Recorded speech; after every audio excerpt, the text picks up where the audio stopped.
Alright, a blessed evening to each and everyone. Welcome to Anything Goes with DJ Happy on GCCF. Dito muna, isang mapagpalang gabi po sa ating lahat.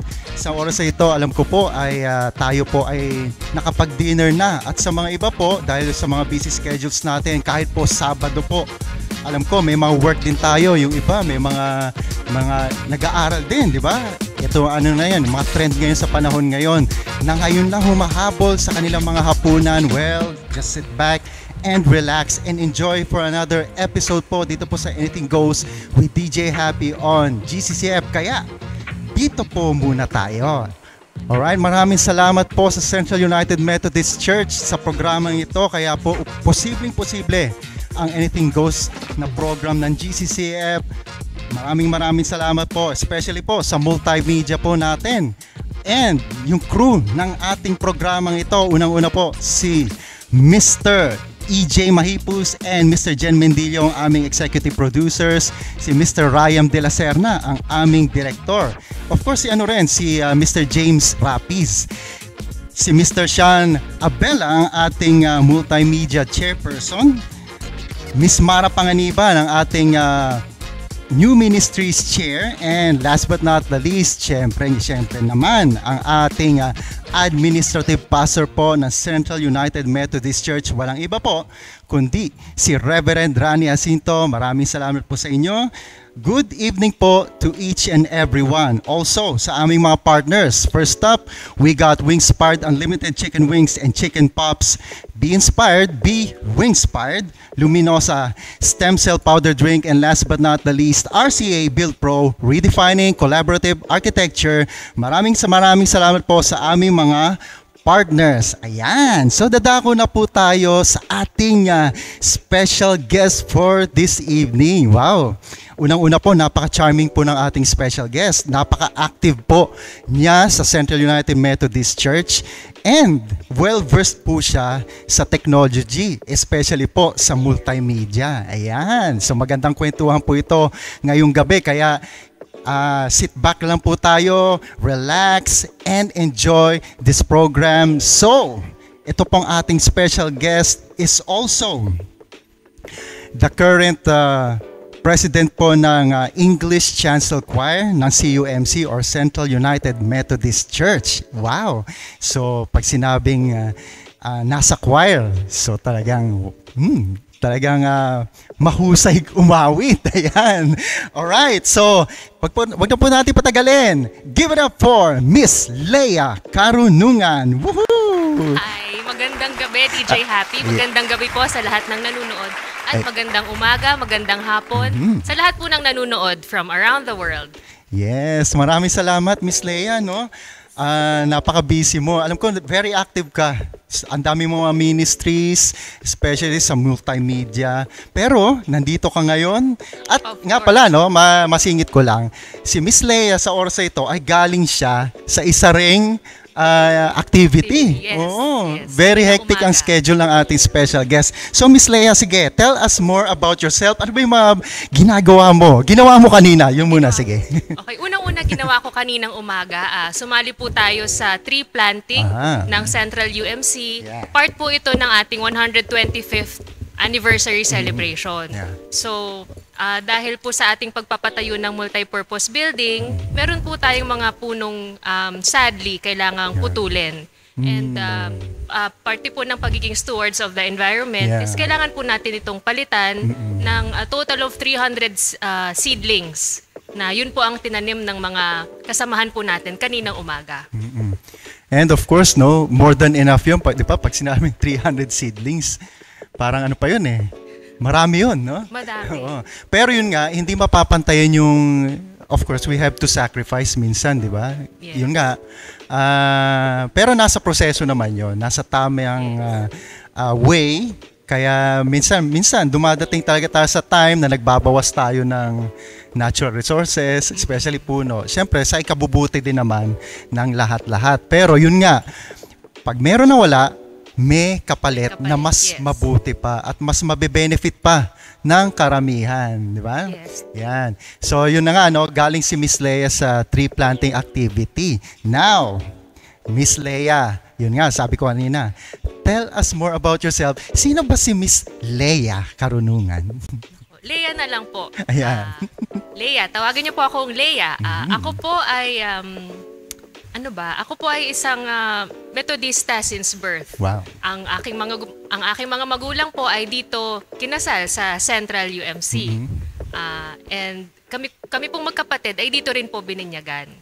So, although lumaki kami sa Muntinlupa, doon po kami nagsisimba sa Muntinlupa UMC. Until nagkaroon po kami ng Mission Church also within Muntinlupa, kung saan doon naman ako nag-spend ng aking youth and ng MYF. And then finally nung nag-aral na, nagkatrabaho, mas naging permanente na po sa Maynila. Dito na ako nagsisimba sa Central with my family. Wow. So ito matanong ko lang Miss Leia. Kamusta naman ang let's say, ano yung roots ng spiritual journey mo? Paano ka naging Christian?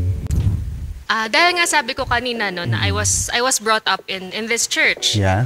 In the Methodist faith. So hindi naman siya naging parang napaka-natural nung progression into in my spiritual life. Since bata ako, laking Sunday school, VCS, Children's Camp, CI. So lahat po yun pinagdaanan ko, and then dun unti-unting nahubog ang aking pananampalataya at paglilingkod. So hindi siya something na biglaan, hindi siya something na pinilit, hindi siya something na in-struggle kong gawin, kundi isa siyang very natural. Parang lumalaki ka lang, ganun. And then everyday life, it's parang yung tinatawag na inborn na, gano'n. Inborn, and not only inborn but also supported by the environment, by the community. Yeah. And of course, your family. Yes. Oo, yun. Napaka-importante nun. Kasi 'di ba, usually may mga cases na kahit nasa environment sila ng mga Christians, 'di ba? Let's say spiritual family. Pero yung parang hindi na-absorb usually agad nung kids, pero in your case walang pilitan talaga, it came out naturally talaga. So napakaganda nun. Mga viewers natin, that's a good example kasi hindi nag-struggle din yung, let's say, yung parents mo, di ba? Usually gano'n, yung pipilitin ka. Anak, gising ka na maaga kasi church day na, or gising ka na maaga, meron Sunday school. Yung gano'n, may gawain. It also helps kasi na madami akong kaibigan, na madami akong kabatch, na lumaki kami sa simbahan, naging barkada ko yung mga anak ng pastor, anak ng mga deaconess namin.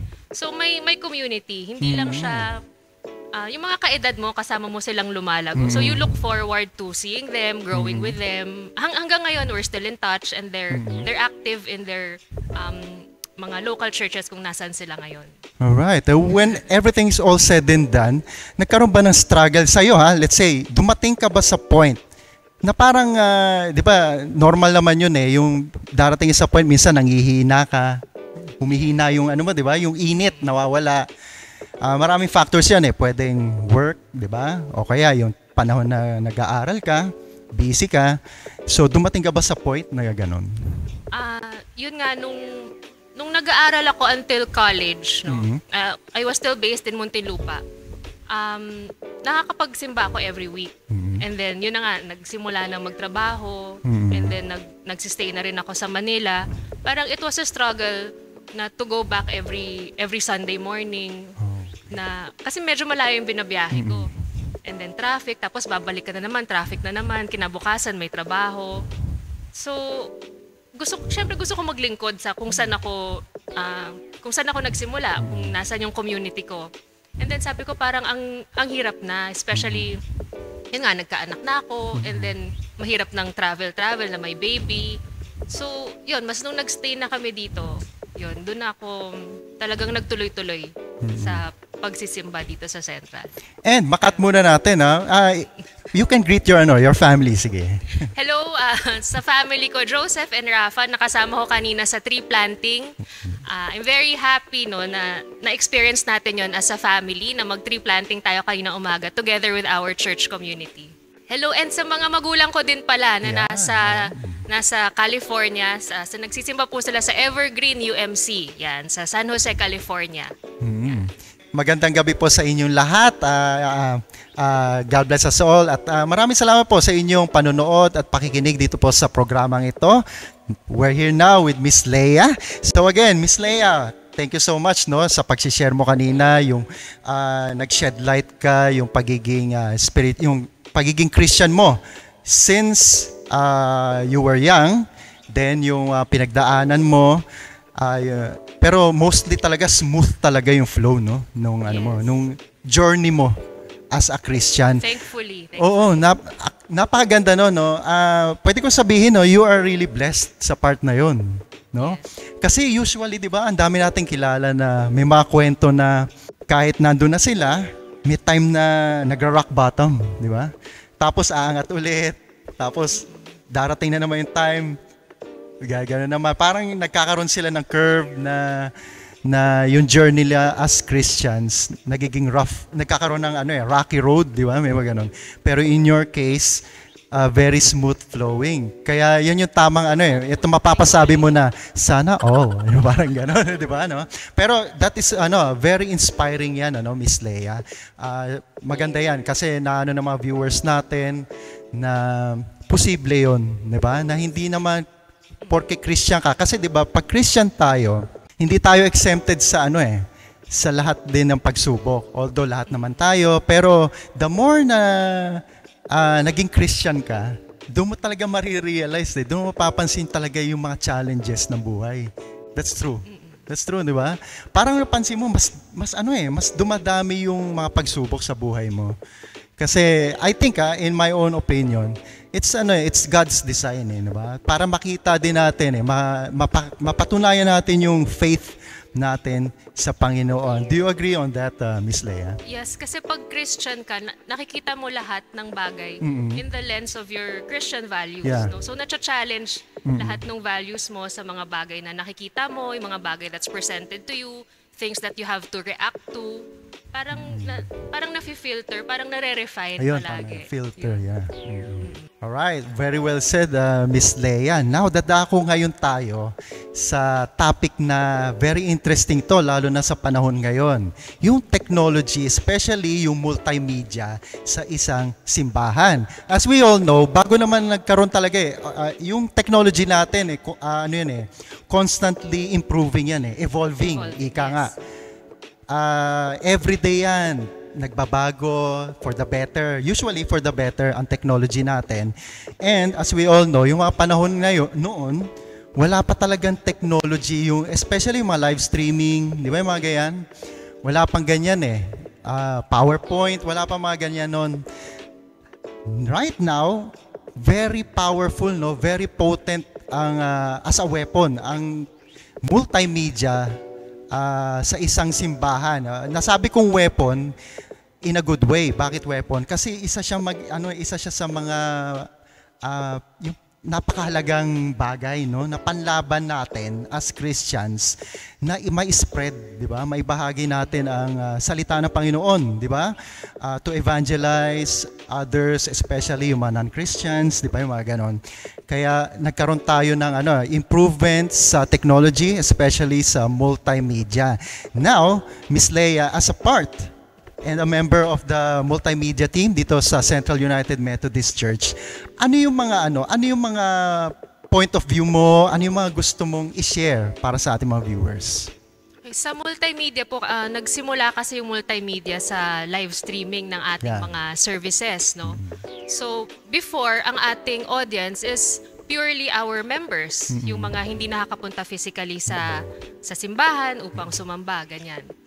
And then, ngayon, yun nga, dahil madami nang nag-share and yung platform napakalaki talaga, marami na tayong naaabot. Actually, mas marami tayong naaabot na hindi natin members of the church and also non-Christians, ganyan. So, nakikita ko to as isang malaking tool para maabot sila, no?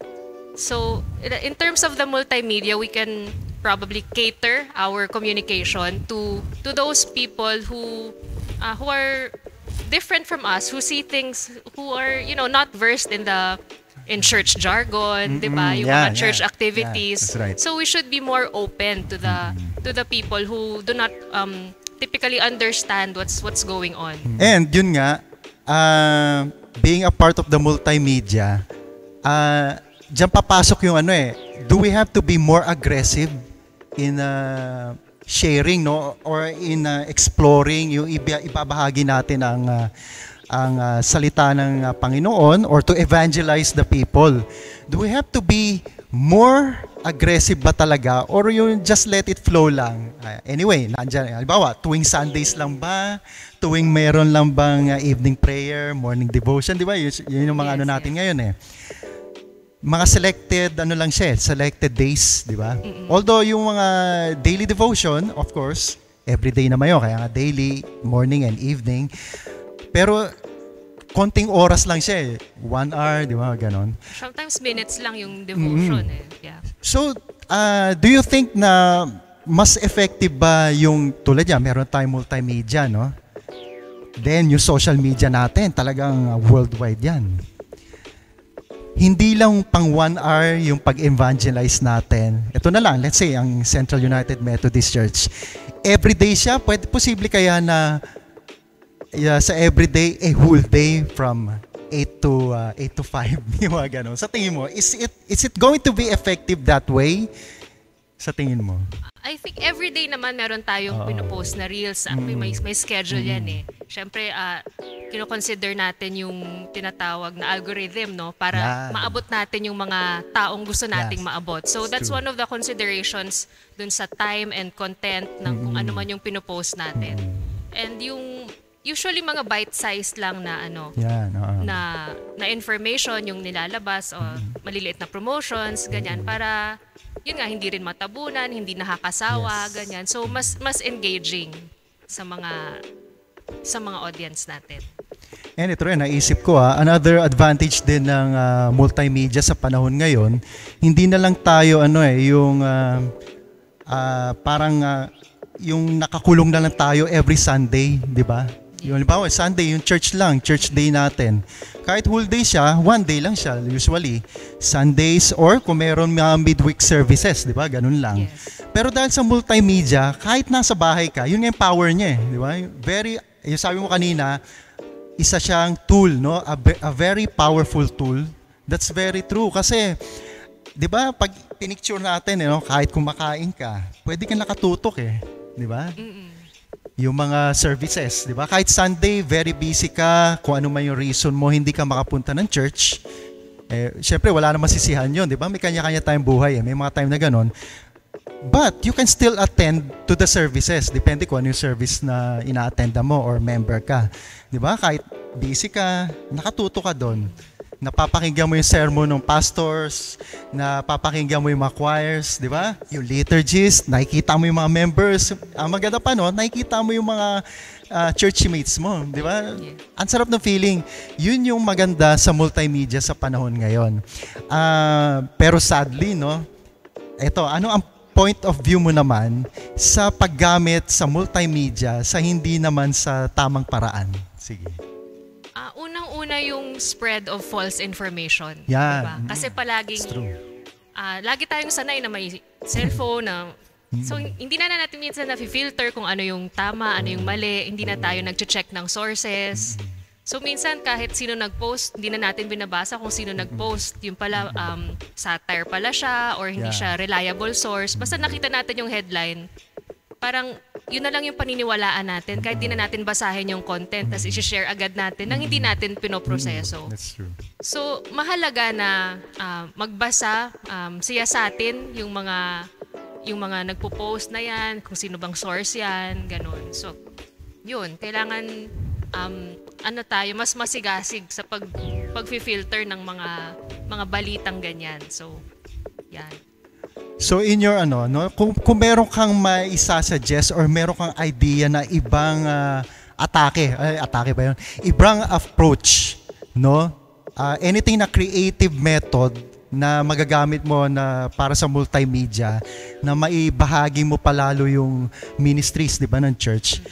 Is there any more, kumbaga, na-cover na ba ng mundo natin 'yon, ng society natin 'yon? I'm sure marami pang creative ways, di ba? Na para ma-share mo yung makapag-evangelize ka eh. Do you have any ideas or any suggestion na baka pwede mong i-share sa ating mga viewers? At pag narinig din, let's say, ng mga ibang churches, di ba? Maganda yan. What I appreciate with the United Methodist Church is we do not exist in a vacuum. Hindi lang tayo nakafocus dito sa loob ng simbahan, kundi meron tayong pakialam sa society and the environment, ganyan. So, hindi lang yung kung ano yung worship services natin, daily devotions or ganyan. Hindi lang yan yung mga activities or ministries ng church, kundi madami tayong dahil we recognize na gumagalaw tayo sa isang mundo, sa isang environment na higit pa sa ating simbahan, na mas malawak pa sa ating simbahan. Meron tayong mga bagay na pwedeng i-discuss, no, na hindi lamang related to the church. So, tulad ng mga social issues, ng climate change, ganyan. So, meron tayong mga social principles on that pwede nating gamitin yon as topics, small topics na pwede nating i-content, no, maliban sa ating regular services and devotions. So that can engage people that are not only members of the United Methodist Church, but anyone, because we're all part of this world, di ba? Yeah. So everything matters. Yan. Amen. Wonderful, wonderful. Very well said, no? Ang ganda na sinabi ni Miss Leia. Alright, now Miss Leia, no, being a part of the multimedia team dito sa Central United Methodist Church, syempre, kaya nga tinawag na multimedia team, di ba? So as a team, ano ang mga challenges na hinaharap nyo let's say, ito na lang, sa pagtatrabaho na lang, di ba? As a part of the multimedia team nga, ano yung mga pinakamahihirap na mga gawain? Sa ngayon, challenge yung staffing sa mga different prods, coverages. So, dumadami na rin kasi yung activities, madami na rin mga ministries and orgs na nagpapapost ng mga ganitong information na gusto nilang ibahagi. So, nagsimula nga kasi as a coverage, as live streaming team, di ba, yung multimedia. Pero ngayon lumalawak na. So, a few weeks ago, nagkaroon kami ng parang small meeting lang, no, ng over lunch ng multimedia team, kung saan nag-iisip kami ng how to reorganize para mas maging efficient yung flow ng services ng team. So, ayun, magbubuo kami ng small like subgroups, but not necessarily dito ka lang sa subgroup na to or dyan lang, but just to make the team more organized. So pagka may nangailangan na magpa-post ng ganito, gumawa ng poster, gumawa ng mag-cover ng ganitong event, so may tamang proseso ng staffing and syempre quality control na rin, because of course we want to give our best nga, no? So do you think mas better ba yung mas maraming staff or lesser pero mas may quality, di ba? Of course, mas gusto nating maraming Mas staff. madagdagan, of course. Mas madaming staff. So right Kasi now, we can medyo always train, diba? medyo kailangan pa ngayon ng more members ng multimedia. Yes, and actually dun sa ating nakaraan na Thanksgiving dinner as part of our anniversary celebration, nagkaroon tayo ng ministry fair. So, salamat po sa lahat ng nag-sign up under multimedia team and also for the other ministries. So, it's one way of growing our team, no? Yeah. So, hindi nyo kailangan maging mahusay sa isang bagay na related sa multimedia tulad ng photo or video coverage or magsulat or mag-design, mag-edit. Basta meron po kayong interest at puso na maglingkod, kayo po ay welcome sumali. Magkakaroon po tayo ng mga trainings para mapabuti po ang pagbibigay natin ng serbisyo. Ayan, ang ganda, no? Ang ganda. Mga viewers, no, yung mga interested, yung mga interesado, siguro check nyo na lang yung page ng Central United Methodist Church, di ba? CUMC. Yes. I think baka mag-advertise kayo, no? Yes, meron tayong nakapin doon na post na meron ministry fair. Tama. So, hindi lang po multimedia ang nagre-recruit. Lahat po ng ating ministries. Yeah, that's true. Yeah. Music ministry, the choir, the praise and worship team, even the visiting mga visiting ministries natin. So, outreach, lahat po yan pwede nyo pong salihan. Ayan. Especially yung mga kabataan natin, di ba? Yan yung yan yung malakas pa yung energy niyan eh. Full of Daming vitality, energy, mga youth natin. madaming oras. Yan. That's true. At i-channel nyo yung energy nyo sa paglilingkod sa Panginoon na gamit yung talent na ibinigay niya sa inyo. Di ba? Napakaganda nun, Miss Lea, di ba? Kaya sa mga viewers natin, no, stay tuned lang kayo. Lagi nyo tignan yung page ng Central United Methodist Church and yung GCCF or God's Children Christian Fellowship. I think pinopost din to dun yung cross-posting. Yes. Kaya yung mga hindi pa po nakakaalam ng page na yon, just like and share. Hanapin nyo lang po CUMC or GCCF. Makikita nyo po doon. I-browse nyo lahat ng mga posts doon para makita nyo po yung mga updates. Para malaman nyo po kung ano yung mga iba't ibang activities namin at napakarami. Ayan. Thank you so much again, Miss Lea, sa mga shinare mo na wisdom. Talagang wisdom yan, yung shinare mo sa aming lahat. Marami kami natutunan dyan. Now, dadako ngayon tayo. Ito medyo medyo personal ba to? Hindi naman. Basta parang sa tingin mo lang naman, sa tingin mo lang. If you are given a chance, no, ito nga, nasa multimedia ka, if you are given the chance to change one thing when it comes sa pagbabahagi, no, pag-spread ng message ng Panginoon, regardless sa technology, no, let's say, kung well-equipped ba tayo, di ba, or whatever. Pero yung kaya mong inasnap. So ito medyo lang to hindi to yung just a good question lang to, yung parang what if lang inasnap na gano'n na pwede mong i-change para mabahagi mo in an instant ang makapag-evangelize ka sa lahat, especially sa mga non-Christians. Ano yung paraan na yon? Sige. Ang naisip ko lang top of mind is mindful writing. Mindful choice of words. Oh. Kasi words are very powerful eh. 'Di ba? So, written or naririnig nila, parang I think more than visual na nakita, I think the words are really powerful. So, yun, better writing, better composition, mindful composition. Makes sense. Oo. Maganda 'yun, ano? Sa isang banda, 'di ba tayo, we are all used to yung visual, 'di ba? Yung meron din tayo yung mga to see is to believe, 'di ba? Yung mga ganong tao, literal ganon. So yung sabi ni Miss Lea is more on mindful writing. No words. Yes. Words talaga. Wow, yun ang weapon ni Miss Lea. Ang ganda nun. O, 'di ba? Iba't iba ang natin, ang ating mga naiisip na ideas na kung meron tayong pagkakataon na makapagbahagi or to change, di ba? Na ang ating, hindi naman yung babaguhin mo yung tao actually, no? Yung makapagbahagi ka more ang salita ng Panginoon to evangelize the people sa ibang paraan, di ba?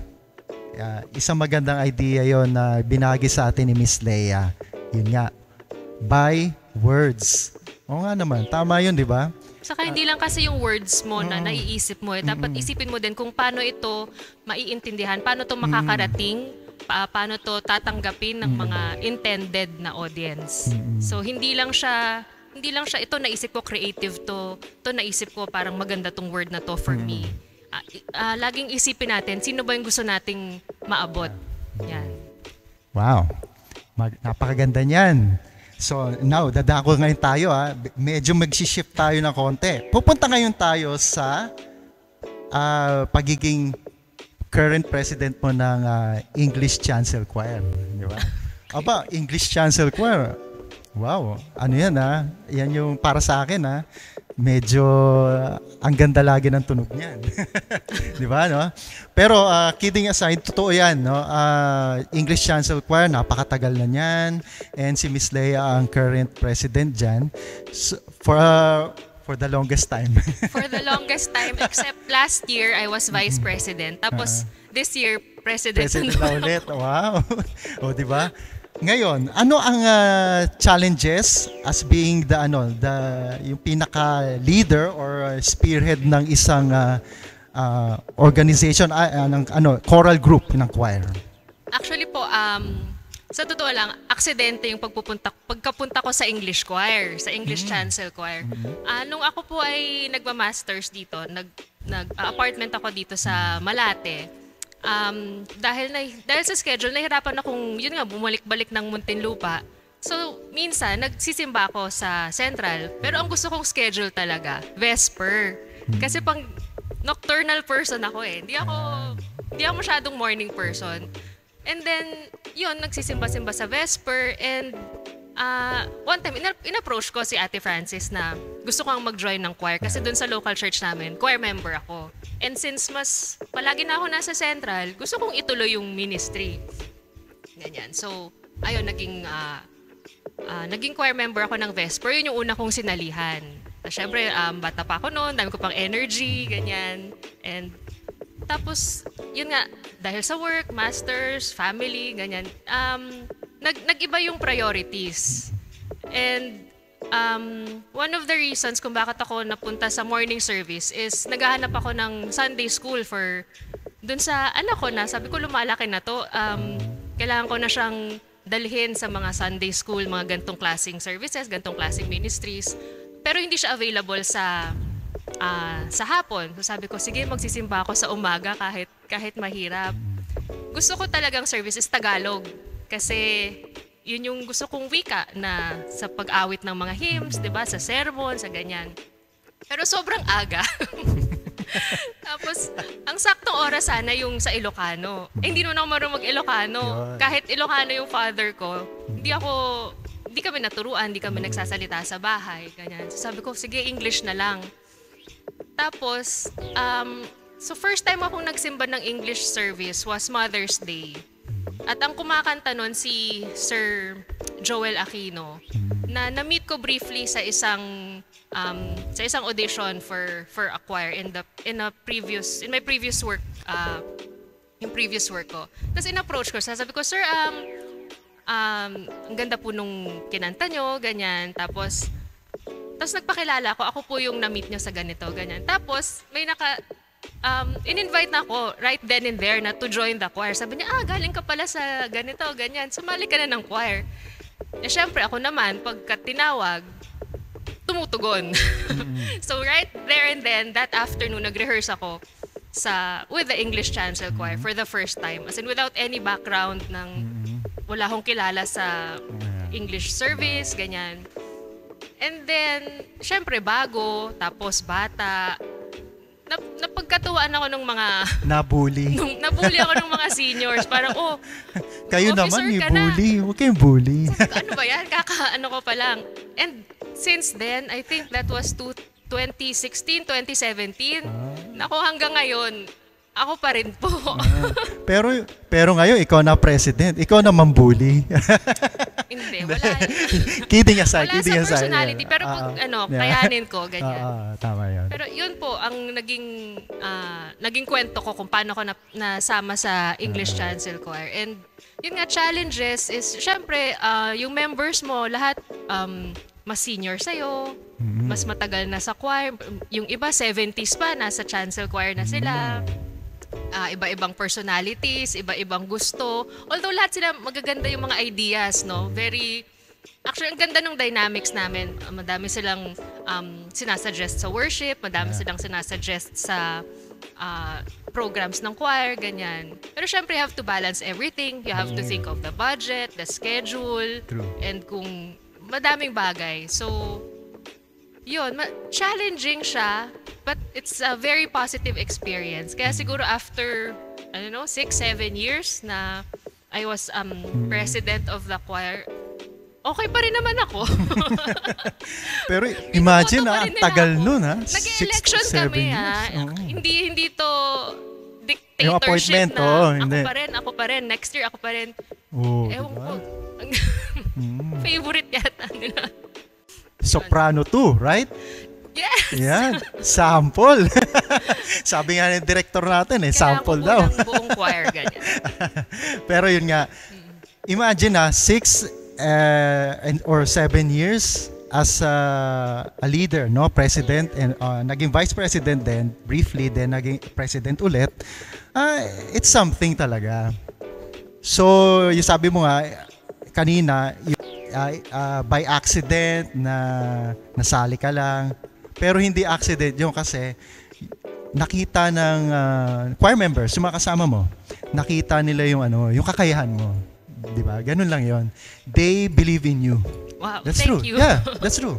Sa akin yun yung Yes. ko kasi for that long, yung ganung katagal na mga taon na yun, na hanggang ngayon, 'di ba? Ikaw pa rin. O bakit gano'n, 'di ba? Ibig sabihin, they are confident na ikaw yung nag-handle sa kanila, no, as president, 'di ba?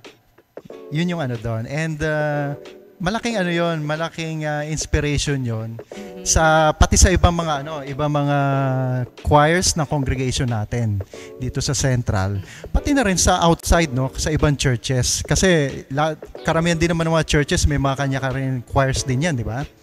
May mga kanya-kanya ring mga officers. Pero yung mga ganito tumatagal ng ganyan, ibig sabihin nun, they believe in you. Di ba? Alam nila yung kakayahan Salamat mo. sa tiwala po sa ating Siyempre, mga choir di ba, members. basic naman yun, di ba? Kung kung let's say, kung medyo inefficient ka, ba't ka nila ilalagay doon?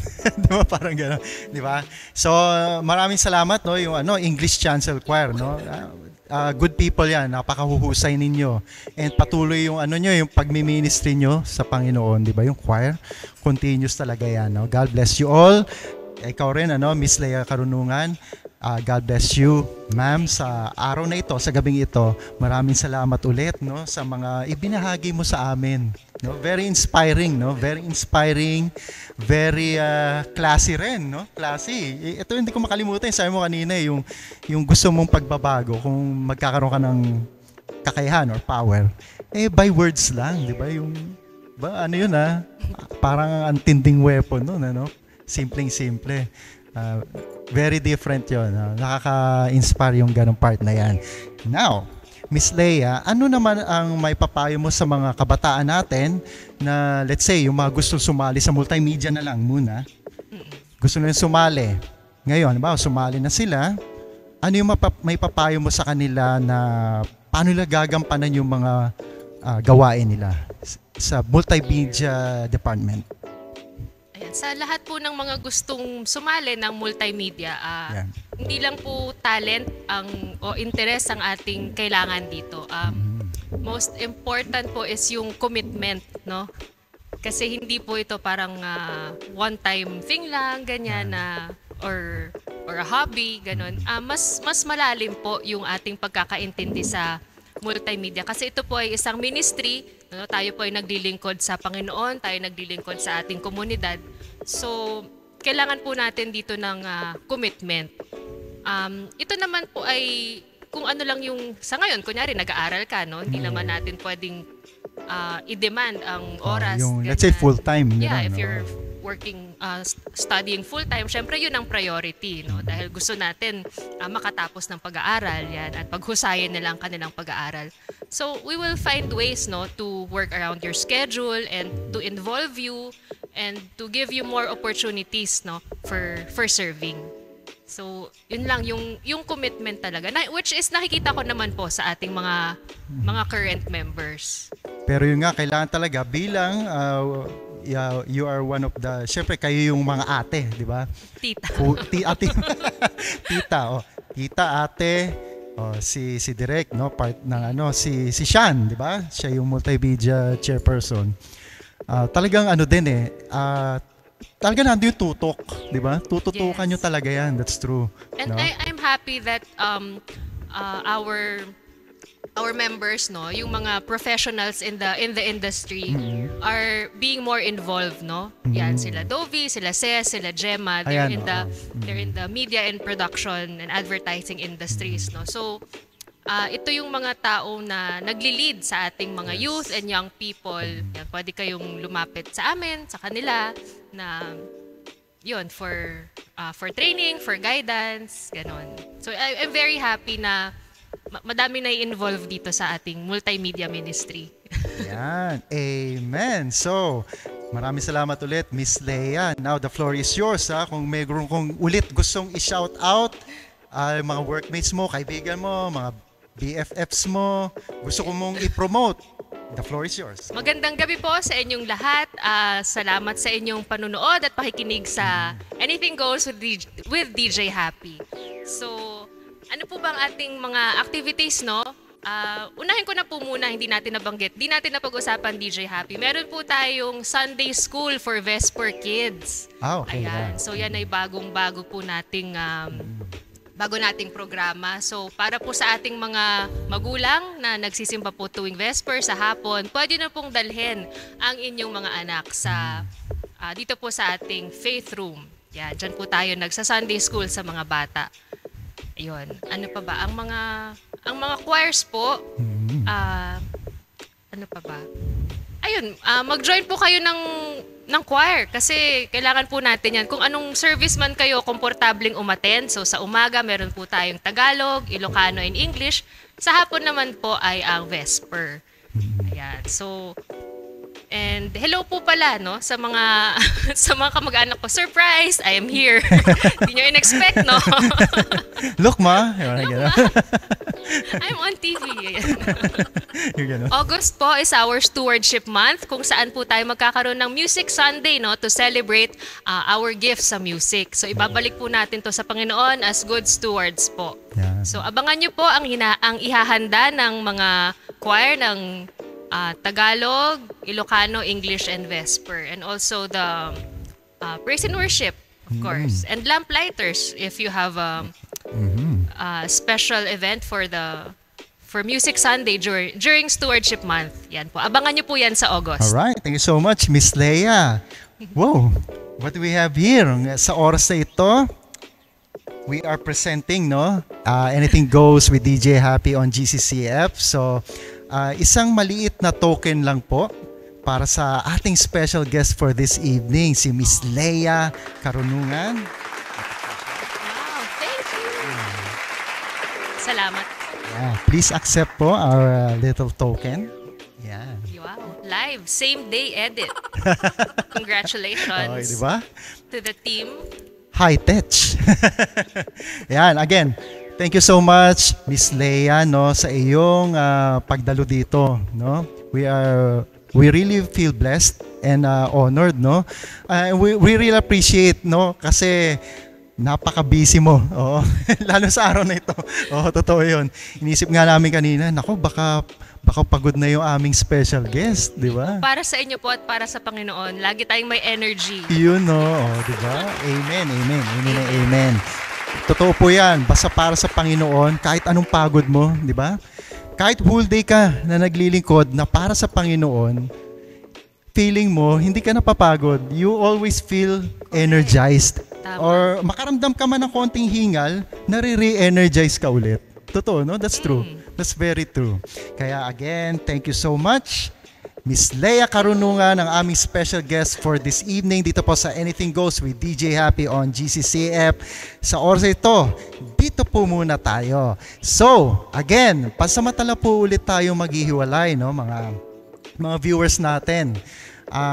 Same time, same channel ulit tayo next Saturday, 7 p.m. po sa CUMC page and sa GCCF page sa Facebook. Patuloy po nating suportahan, patuloy po tayong manood dahil ang lahat po ito ay para po sa Panginoon. Always remember, dito tayong lahat ay masaya at si Lord lang ang bida. So let us all be reminded that we can make a difference in our work, we can make a difference in our school, we can make a difference in our church, we can make a difference in our homes, and we can make a difference in everywhere we go and whatever the things that we are going to do. Lagi po tayo may magagawang pagbabago. Bakit po? Dahil tayo po ay nasa Panginoon. And ito po, para po sa may mga pinagdadaanan po sa oras na ito, maliit man o malaki, let us all be reminded that we are God's masterpiece. Ayon nga po sa Ephesians 2:10, di ba? Tayo ay likha ng Panginoon. Kaya nilikha niya tayo, hindi na basta nilikha lang tayo ng ganun lang. Nilikha tayo ng Panginoon dahil tayo ay may value. Ikaw, ako, tayong lahat, we are all God's masterpiece. Kaya kapatid, no?